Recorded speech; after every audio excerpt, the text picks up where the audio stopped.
My journey in education began much the same way as everyone else in the world.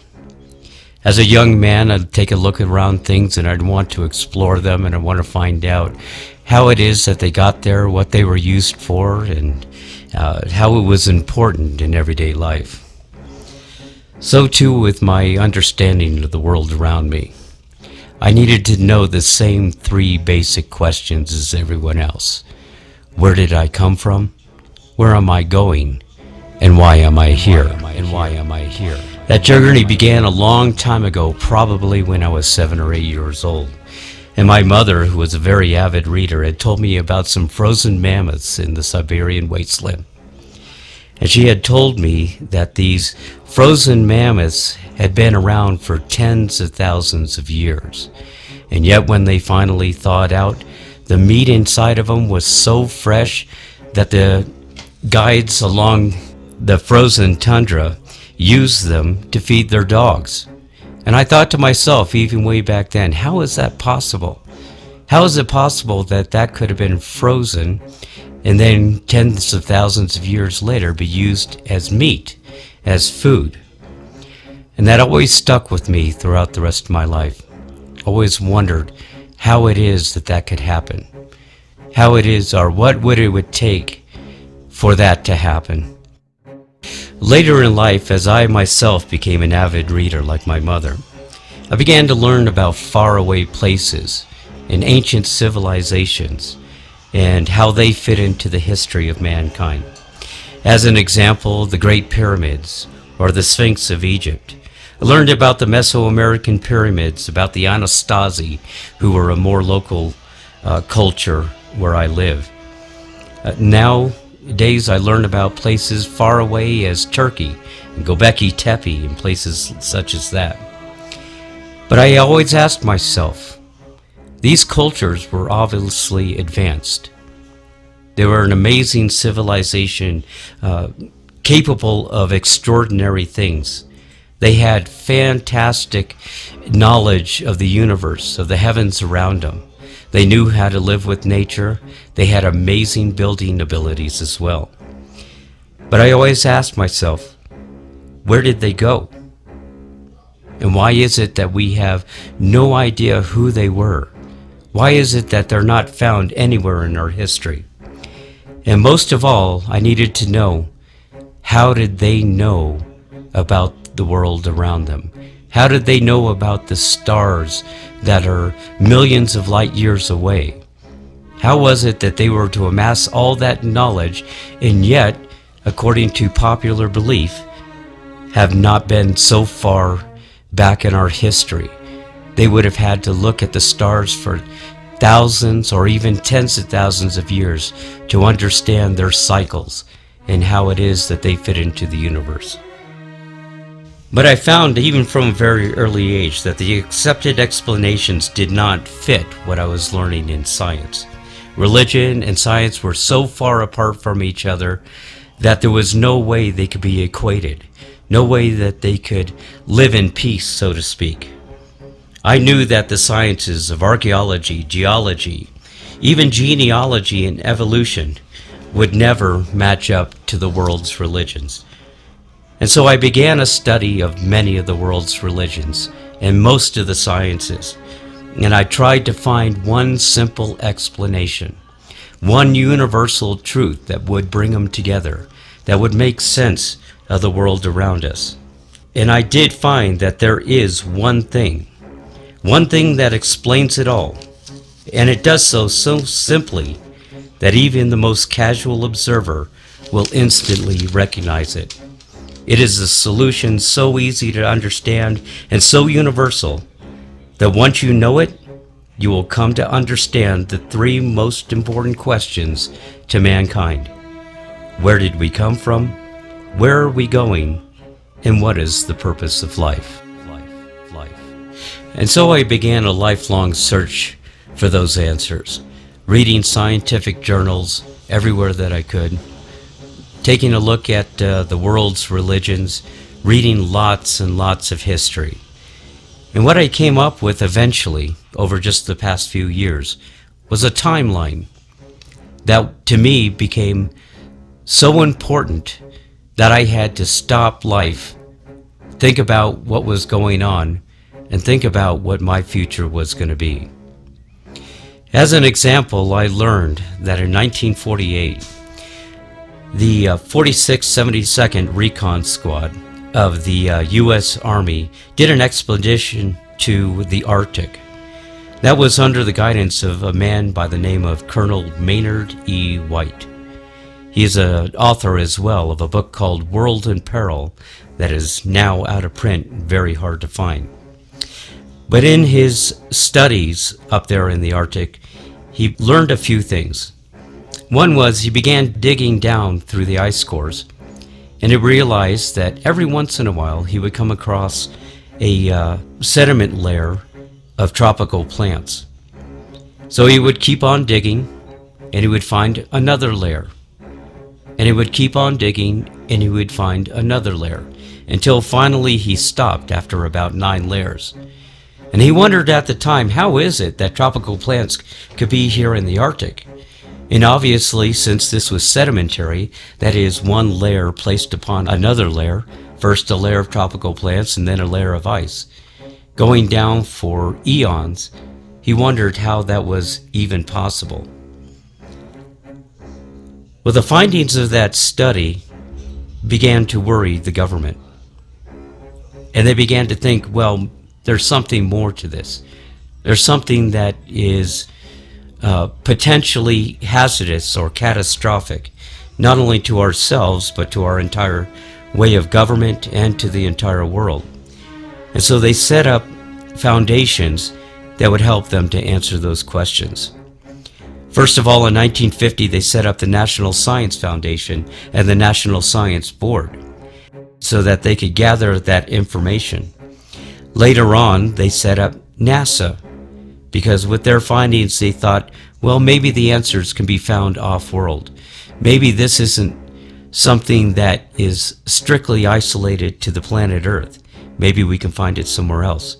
And they continued on doing that, even up to this day, and sending probes and taking soil samples as far away as the planet Mars. During 1969 and 1972, they brought back 790 pounds of lunar soil, or more accurately, lunar regolith. And they took a look at those samples, and they tried to determine, is there any evidence that something that happened to the Earth can happen somewhere else? And if that's true, what kind of danger are we ourselves in? Finally, in 1965, a man by the name of Chan Thomas came out with a book by the name of the Adam and Eve story. It was a book about how such a cataclysm can happen.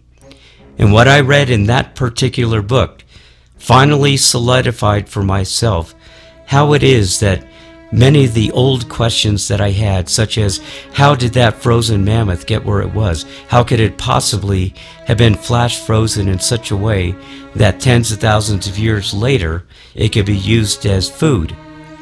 In that book, it answered that question, that something astounding happens to the Earth. And it happens on a regular cycle. So later I figured that if the government knew about this, if the world knew about this, why isn't it that it's common knowledge? Why isn't it that everybody knows about it and can make preparations for it? So I figured, what would happen during that time? Well, no doubt it would lead to mass chaos. Civilization as a whole would collapse, not only because of impending danger, even if they didn't know when it was going to happen, but because all of the things that we hold dear, all of the belief systems of the world, might even come crashing down. So it made sense to me that they held on to it, that they did what they could in the background, possibly as humanitarian reasons, so that some could survive. But later on in life, I took a look at other things and thought, well, maybe they had a different motive. As an example, I look at the world today, and I look at places such as the Grand Canyon. When you look at pictures of the Grand Canyon and the landscape of Mars, they are almost indecipherable.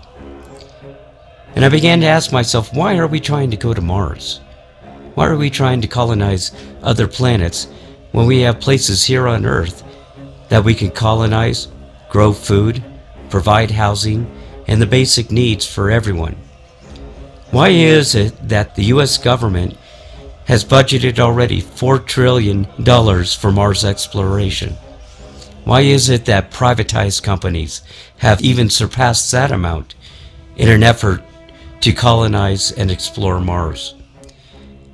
Then it dawned on me, maybe they know what I know, but they realized that one of two things: they won't fix it, or they can't fix it. And the truth of the matter is, so far in my studies, what I've learned, that science shows that it cannot be fixed in the long run. The evidence supplied by archaeology, geology, astrophysics, astronomy, biology, and nearly every other known science points to one conclusion: that what happened to all the other past civilizations will happen to us, and what caused them to disappear will cause us to vanish, and it will all happen in a seemingly blink of an eye.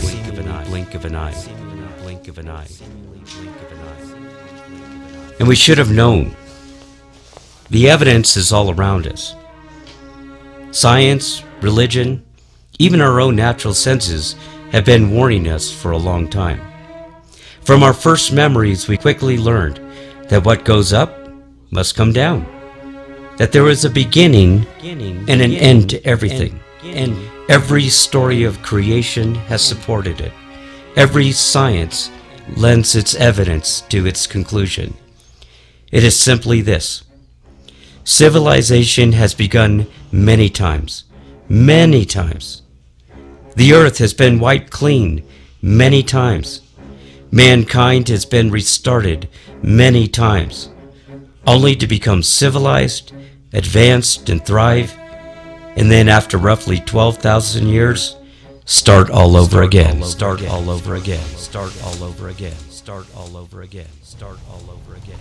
So let me get to the nitty-gritty.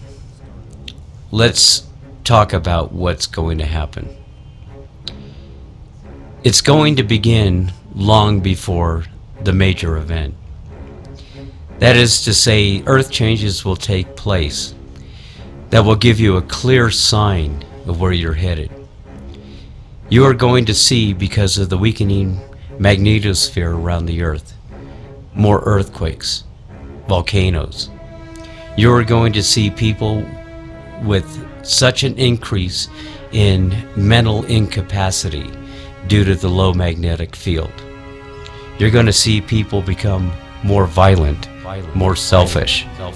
And this is a proven fact from scientific studies that were done on laboratory animals in low to null magnetic fields. This is actually what happens to the brain during that time. But again, as the magnetosphere weakens, you're going to see more earthquakes. There's going to be less resistance between the tectonic plates that will keep them from continuing to run into each other. At the same time, you're going to see a vast increase in volcanic activity. You're going to see a strange change in the behavior of both man and animal during that time. Then finally the day will come, and hopefully by then we'll be prepared for what's about to happen. Because what's going to happen is this. The sun is going to nova. And when the sun novas, it's going to create a burst of energy that is going to extend to the far reaches of this galaxy.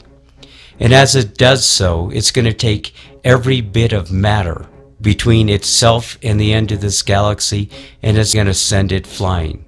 Planets will reposition. The dust cloud around the sun itself is going to be traveling at a rate of 2,000 miles per second. That is to say, it will hit the Pacific coast, and in a second and a half, it'll hit the East Coast. And during that time, that matter, that now boiling matter, is going to hit the Earth, it's going to hit the Moon, it's going to continue traveling and hit every planet in this galaxy. At that time, you will see the Moon as if itself caught on fire.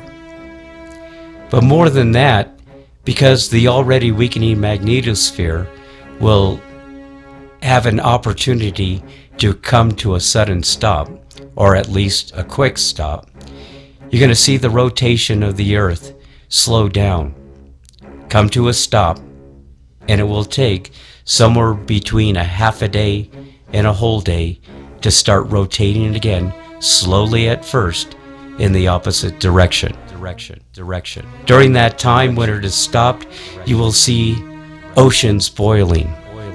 You will see forests burning from horizon to horizon, as testified by the historical record. At the same time, while one side of the Earth is boiling, the other side of the Earth, according to Boyle's law, is going to take those BTUs and it's going to turn them into freezing temperatures. Temperatures that drop in excess of 200 degrees. You're going to see that side of the Earth turn into a frozen wasteland. And as the oceans continue to boil, all of that moisture is going to reach the atmosphere, driven by the sudden heat and driven by the solar winds. It's going to move all of that moisture to one side of the Earth, and it's going to instantly freeze, and it's going to create ice flows that extend thousands of feet to miles.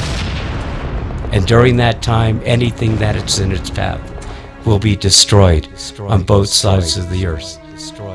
Only in the very periphery of the Earth is there a chance for survival. And we hope at that time there will be some that are prepared, that are underground, that have given themselves an opportunity to sustain life, even if for just a little while. Additionally, as the Earth comes to a stop, that doesn't mean that the tectonic plates, the crust of the Earth, is going to come to a stop. It's already built up momentum. Additionally, the oceans will not stop. The winds will not stop. The Earth at this time travels at a rate of about 1,000 miles per hour, making its rotation within 24 hours. Suddenly, as the Earth stops, all the momentum of those tectonic plates and of those oceans is going to continue on, and will continue on for hours at a time. The tectonic plates themselves will continue to expand and collide and draw together for days, weeks, or even months afterwards.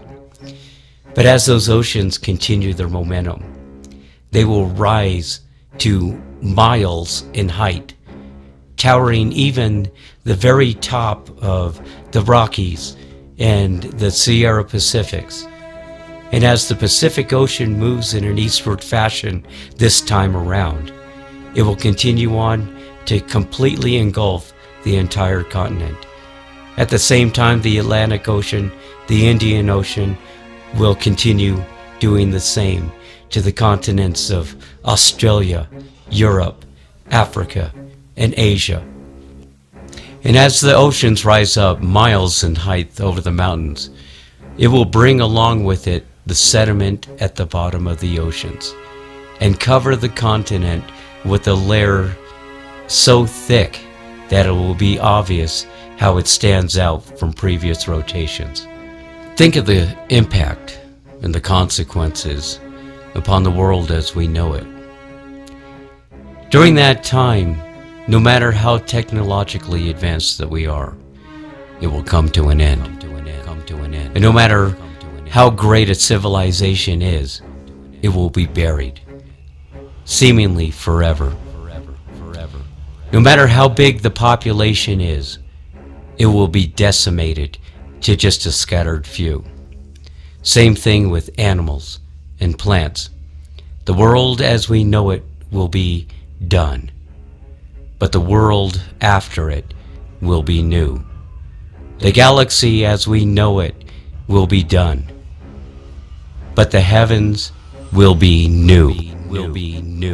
And let's hope that in that new beginning, that the previous civilization would have been prepared enough to start off a new civilization with the technology and the knowledge necessary to avoid a future major catastrophe.